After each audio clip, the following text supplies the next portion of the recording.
Hey friend, so I personally have read a ton of books over the course of my life. And I've noticed that I kind of follow the same pattern. I start the book, I highlight everything inside it that just seems remotely important, I finish it, and then I never think about it again. I personally realized that for myself, this is a pointless way to be reading a book because just reading something is not the same as spending time with those words, reflecting on them, and then deciding to make different choices in your own life. So I committed to the fact that if I was going to be reading a book in future, I would have to do it in a way where I am actually extracting the kind of things that are resonating with me so that I can go and make changes in my life accordingly. A few weeks ago, a friend of mine suggested that we would do a book club for 2024, basically reading 52 books in 52 weeks. And I immediately remembered that I had made a commitment to myself that if I was going to read another book, I was going to do it a little bit differently. And then I started thinking, great, now we're going to read 52 books in 52 weeks. How on earth am I going to make sure that I really spend enough time on this? And then I remembered that I had flippantly said in around Christmas time last year that I was going to put YouTube back on the cards for me in 2024. And then I thought, hey, why not take the things that I am taking as key takeaways from those books and sharing them on YouTube and sort of combining the two together. So that is what I'm going to do. By the way, if you're new here and we haven't met yet, I'm Jess, business strategist, tech fairy, marketing catalyst, and potential neurospicy human. So if that sounds familiar to you, then come and join me for the ride if you like. Okay, so I decided to do the following with those books. In each book, I'm actually only going to note down those things that really, really 100% resonate with me. So you know when you hear something or read something or someone says something to you and you suddenly get this strong feeling of meaning or importance. So something has clicked in your brain to do with whatever you just heard or read. And those are the only things that I'm going to be noting down about the book. So no endless highlighting every single sentence that seems important. Then I'm going to go and I'm going to actually think about why did my brain, body, whatever part of me that potentially is, why did it give me the flag that this bit is important? And then once I've processed that, I'm going to come here and share it. So I'm not going to be doing book reviews or book summaries as such. They're just opportunities for reflection for me and for you, and maybe it's useful for all of us. So some books we will read are potentially not going to resonate with me at all. Like realistically, not everything you read is for you at that moment in time. So there's going to be books that are probably not going to get mentioned or maybe even anti-mentioned because I heavily disagree with them for one reason or another. And to also be really honest, there's going to be some books that they're going to hurt. And I'm not going to be ready to share my thoughts on those ones. I literally just today finished reading When Breath Becomes Air. And well, you know, if you've seen my previous video, if you've been around here, then you will already know that my dad died of lung cancer some time ago. Well, he didn't die of lung cancer, but he died because of lung cancer. I've talked about this before. I had a lot of thoughts on that. So as I was reading this book, this was hitting really close to home. I also did not read the book summary beforehand, so I had no idea what I was going into, which I will be doing going forward. But yeah, I have a lot of thoughts on that book that I'm not going to be ready to share, not this week, probably not next week, and maybe not even next month. So I'm not going to promise you that there's going to be a weekly review of any kind. It's literally just as and when I finish going through the things that resonated with me. So today is going to be the first round. This book that we started out with is called The Art of Laziness by Library Mindset. So this book is very different from a lot of other books by established authors that I've read, in the sense that it is very much short, it's to the point, it's the type of book that I'd write if you made me write a book. And maybe one day I will write a book like that, who knows. It took me a couple of hours to read through. The second half of the book I thought was a little bit too repetitive because I'm kind of familiar with a lot of those concepts. Like, it went over stuff like the 80-20 rule and things like that. And I'm already very familiar with those, so I kind of skipped over 80% of the second half of the book. But yeah, today I'm just going to bring you the quotes that triggered some thoughts or feelings in me, and I'm going to be sharing just a little bit about those ones, and maybe they will resonate with you as well. There are 3 types of people. 1, those who never start. 2, those who start and give up. 3, those who continue pushing, aka the 1% that make it. So overall, I found this to be incredibly true, and it's kind of also incredibly sad to think that the majority of people are thinking about something, are unhappy with something in their lives, but they're never going to start to make a change about it. But we have to be realistic to understand that that is the case. So, for example, I had to adjust something in my life a few years ago because I started seeing a bit of a pattern, and that was the fact that a lot of people would meet me while I'm out socializing, and they'll be like, oh, okay, you run your own business, that's great. I've always dreamt about having my own business. Can you give me some advice? Can you give me some tips? Like, can I ask you some questions? And I used to say, yeah, sure. Like, let's meet for coffee. Ask me anything that you like. And I've stopped doing that because I would meet the same people again at a different event 6 months or 12 months later, and they still haven't done anything with that. And I basically wasted my time sitting with someone having coffee for 3 hours, giving them tips and advice that they were never going to use. So now when somebody asks me for tips or advice for this business that they've always dreamt about starting, running, having, whatever, I always ask people, so what have you done already? Like, what have you researched? Where are you at? Tell me what your current knowledge level is and what you feel that you need from me to be able to get to where you want to go. And a lot of times people will say, well, I haven't done anything yet. And that's exactly when I stopped getting involved, because I just realized that the majority of people are never going to start, and I'm basically wasting my time telling people about it. The second part is those who start and give up. And unfortunately, like I just shared that on Instagram the other day, but I noticed that whenever I was posting, like nobody was seeing it, and every post went to die, and it never used to be like that. So I started checking, and I noticed that a lot of the people that were following me, their accounts weren't active. And I thought that maybe a lot of them are like fake accounts, bot accounts, but then it actually turned out that those were people that used to run a business and they just gave up at some point for some reason or another. So I probably deleted about 400 followers, and the majority of them were not bots, not fake accounts. They were failed businesses, and that was incredibly sad. So if you're in a place now where it's hard, just remember that hard times are always going to come. If you're in a job, there's going to be hard times. If you're running a business, there's going to be hard times. Nothing is ever going to be pointlessly easy. And I think it was my friend that pointed that out to me, but I think it was in The Matrix. He said that when everything was going to plan, people would wake up because it was just too easy. So we are used to having a certain amount of difficulty and challenge. It's part of life.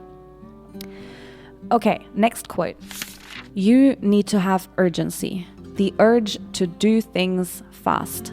Not urgency in getting the desired results, but the urgency in doing the work. Okay, so this is something that I truly love, and I think this is what underpins my idea of the scrappy business that I've talked about a few times now. So when I have an idea, I do not spend the next 2 months, 2 years, 20 years thinking about the idea. Like, I thought about, hey, now I'm reading these books. I need a way to share this to like hold me accountable and to also let me talk through them a little bit. What could I do about that? Should I tell my friend about it? Hey, why don't I record them for YouTube? 2 days have passed. It's now Tuesday. I thought about it on Sunday, and here I am recording the first video.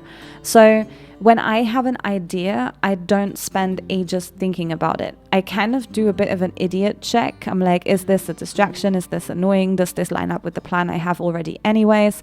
Blah, blah, blah. And then if it passes a few basic criteria, I push ahead and I just start implementing it. And I don't worry about the perfect recording. I don't worry about the perfect edit for this right now. I just start doing it, and then I see what it feels like. And if it feels good and like it's moving in the right direction, I'll carry on doing it, and if it doesn't, then I will do something else. You just have to remember that you only get feedback or results or a failure notification when you're actually doing the thing. Every single week that you think about doing the thing, every single month that you think about doing that thing, nothing will happen. Nothing bad will happen, but also in return, nothing good will happen. And in the worst case, someone else is going to push ahead with your idea and they're going to get all the rewards, and you're going to sit there and look at them and think, well, that should have been me. So stop thinking so much and just have the urgency to get shit done. And then after you've gotten shit done for a very prolonged period of time, then there may be results. Okay? But you have to actually start with the doing of the thing. Next quote. Stop thinking everything is either good or bad. There are a lot of bad things that happen to me, and I'm happy now that they've happened to me as they changed the trajectory of my life. So this is something I wholeheartedly agree with. There's things that in the short term will hurt you a lot and they'll be incredibly sad, but in the long term, they are the right decision. For example, I broke up with my ex, which was a terrible moment. You know, it hurt a lot. It felt like I was throwing 7 years of my life away. I had to let go of other things at the same time. However, seeing the trajectory that relationship was on, and seeing his family and his upbringing and reflecting on the role that aggression plays in their family, and, you know, thinking back over arguments that his parents have had in front of me, that's not a life that I would have wanted for myself in the long run. So while this short-term decision hurt, in the long run, for my own personal happiness and safety, I am 1,000 times better off having made that decision. Another thing is, if you're dating and you meet someone and you're on the second date and you realize that maybe you don't want children, but the other person does, you have a problem, right? And yes, it's going to hurt a little bit in the short term to let go of the potential relationship. But if you do strung it out for 5 to 7 years in the hope that the other person will change their mind, and then they don't, it's going to hurt way more in 5 to 7 years than it will hurt to make that decision today, even if it is uncomfortable. So this is something that I think we have to put into perspective. Like, something can be sad now, but still be a good decision in the long term. You know, when my dad passed away, that was very sad, but actually it was good for me in the long term because it got me to reflect a lot on our relationship. It got me to reflect a lot on my upbringing and things that just weren't right. And then that got me to think about, what do I do now as an adult that was potentially because of how I was brought up? Maybe I should stop doing that because it's not really beneficial in getting me the results I want in life. So if he hadn't passed on, maybe I would have never gotten down the rabbit hole of thinking about that. And I would have potentially carried on with behaviors in my life that aren't really particularly useful, right? So not everything that seems to be bad on the surface is actually bad. It can just be neutral. It's just a thing that's happened. Next quote. Don't chase anything. Don't run after anything. Work to make yourself better so that everything is attracted to you. Focus on yourself. Everything else will take care of itself. So this is something that I used to do an incredible amount of time. I would see a group of people. I'm like, hey, those people look cool. What would it be like if I was one of those people? Let me go and approach. Let me see what they're like. Let me adjust myself to fit into this group of people, and then kind of hope that they'll accept me. And genuinely, I stopped doing that not that long after I moved to Albania because I realized that people here are quite different to me and I just realistically do not fit in. I haven't been brought up in the same cultural way. I don't have the same beliefs. I don't believe that everyone needs to have plastic surgery. You know, there's just so many things that don't fit, that I kind of had to stop pretending that I fit in when I don't. And I just focused on myself, and I'm like, okay, well, what do I want out of life? Well, I care about, business. I care about learning and development. I care about, my hobbies that I like to do. I care about my friends. I care about my family. I care about, certain causes that are important to me. And I just focus on those things, and now I have a nice little group of friends who all have similar beliefs to mine. I'm not required to change who I am. And yes, it's taken me a good 3 years to find those people, but you know what? You just realize at some point that it's better to have a nobody in your life than to have 15 people that don't even like you. So don't run after anybody, it's not worth it. Next quote. And this one is potentially one for the fellow neurospicy people that are watching this. Without routine, we prefer doing the easy task, not the important one. So this was one of those things that hit me square in the face, and this was just a sideline, a side sentence. This wasn't even the main point the person was trying to make. However, it really got me thinking. I love routine, and I hate following the routine. But I have noticed that when I do have a routine, I get way more stuff done. And it's not just way more stuff in numbers. Like, it's not just that I get 10 tasks more done because I get up at 6 a.m. and I'm in front of my laptop by 7. But it's just that I know what's coming, and I can mentally prepare myself for how much time do I have to be getting the work done. When do I go to the gym? When do I have lunch? Okay, so that only gives me 3 hours. So if I have 1 video to record and 2 client projects to get done, I must finish them in those 3 hours. So I don't actually have any time to make cute graphics on Canva for 2 hours because it means that I cannot get my work done. So for some reason, this routine, as much as I want to rebel against it, it does help me an awful lot to get more stuff done. And this is one of those things. I will get this very negative feeling when it comes to starting a task. It's not because it's a difficult task or whatever. I just don't want to do it. I'm just like, something about the task is just annoying me. So I will put it off. I just physically can't bring myself to start. I get this almost like I want to throw up kind of sensation every time I think about starting the thing. And I found that the only way to actually get stuff done is to push through no matter how much effort it takes and get the task done anyways, and do it whichever way you need to. Even if you're like, okay, I'm just gonna open like the stuff it takes to get the task done, but I'm not gonna make myself do it. Oh, I'm gonna get some chocolate over here and I'm gonna eat a piece of chocolate before I start the task, and then I'm gonna eat another one when I've finished it. Like, whatever you gotta do the thing that you gotta do, but you gotta push through it, because otherwise you will never get to the other side of it, and you're gonna enter the shame spiral for not doing it, and the damage is way worse. So yeah, that hit me square in the face, this routine thing, and I do agree that is potentially why having a routine is so important for my productivity. I just had never thought about it. Next quote. Since they aren't doing any work, all they can do is worry about the future. If you believe in yourself, then there's no need to worry. When you don't believe in yourself, the worry starts to appear. This is the final quote I have, but it's one of those things that people have admired about me over the last few years, and I'm not sure why, because for me this is a very normal way of thinking. So whenever something happens, I just immediately tend to think, okay, wasn't expecting that, but I know it'll be fine one way or another. I'm going to make a list of things that are my options now, and then I'm going to see what I'm going to do about it.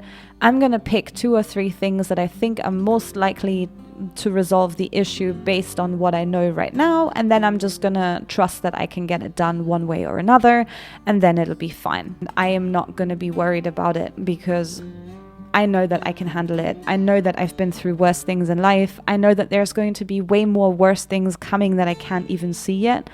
But if you just keep putting one foot in front of the other, at the end of it, it is always going to be just fine. Yes, you might be uncomfortable for a while. Yes, you might be sad for a while. Yes, you might be angry for a while. Yes, you might be broke for a while. Heck, you could be homeless for a while. Like, who knows what's going to happen in life? Like, we can't predict it, but just trust yourself. You figured it out up to this point. Nobody has all the answers. Other people also do not have the answers. They think they do sometimes, but they don't. I don't. For myself speaking, I don't have the answers. I don't know. None of my friends seem to have the answers. We're all just kind of carrying on, doing our thing. So I am always going to be there for myself. I'm always going to go and put in the work. So I have just learned to trust myself. And I think that's one of those things that it really goes a long way, because you don't just give up. You don't just say, oh, well, it wasn't meant to be. I'll do something else. You're just like, no, like, we are going to get this done. We are going to go ahead. No, this is happening one way or another. I'll find the way, whatever it looks like. And I think this is something that really stops you from giving up, because you're just like, okay, well, this doesn't work exactly like that. Let me change the pathway and carry on. I trust myself and the fact that I can do it. So yeah, those were all of my thoughts that I took away from The Art of Laziness. I think I wrote that I gave it about a 3 out of 5 stars. I had, as I said, there was a couple more takeaways, but I didn't want the video to go on for too long. But those were kind of the main ones. 3 out of 5 because I thought that the second half of the book was just a little bit repetitive for me personally. But overall, I loved the style of writing. It was super easy to get through. And as I said, there was a few slaps in the face here that I think are very important to mention. And that's why I would say I would recommend it. But maybe potentially more for people who haven't really read many books in this direction. Okay? So if you've read The Art of Laziness before, let me know what you think. Let me know if you're going to read it even. Let me know if you have a favorite quote that really hit you in the face. Just drop me a comment and let me know what it is. Or if you're not going to read it, but you heard these ones, if there's any one of these that really resonates with you, let me know which one and why.